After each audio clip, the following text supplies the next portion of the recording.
C'était un élève avec qui ça avait également très mal commencé. Non seulement c'était pas un élève qui travaillait, mais c'était un élève perturbateur.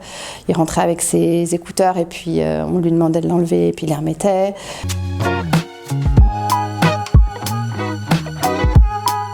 À un moment donné, j'ai senti qu'il savait des choses et j'ai commencé à l'encourager. Et j'ai fini par comprendre qu'en fait, cet élève-là, pour lui, c'était important de faire semblant qu'il était le mauvais élève parce que c'était une posture par rapport à ses camarades. Et je me disais, mais comment je vais arriver à changer ça? Parce que c'est tout un rôle qu'il doit changer. Et le CPE, ce jour-là, me dit, si tu veux, il y a sa mère qui est là, ce serait peut-être l'occasion. Donc je suis allée voir la maman et je lui ai dit, vous savez, votre fils, je pense qu'il est vraiment intelligent, il a des capacités.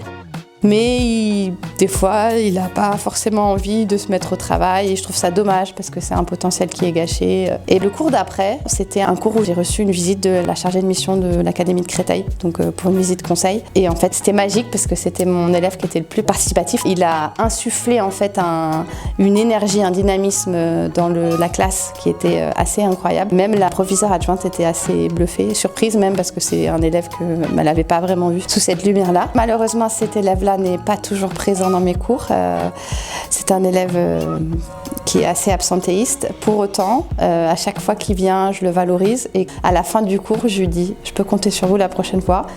Des fois ça marche, des fois ça marche pas, mais je continue de le valoriser de la même manière. Et en plus, j'en ai parlé avec d'autres profs, c'est vraiment un élève qui a un potentiel et c'est important de le valoriser.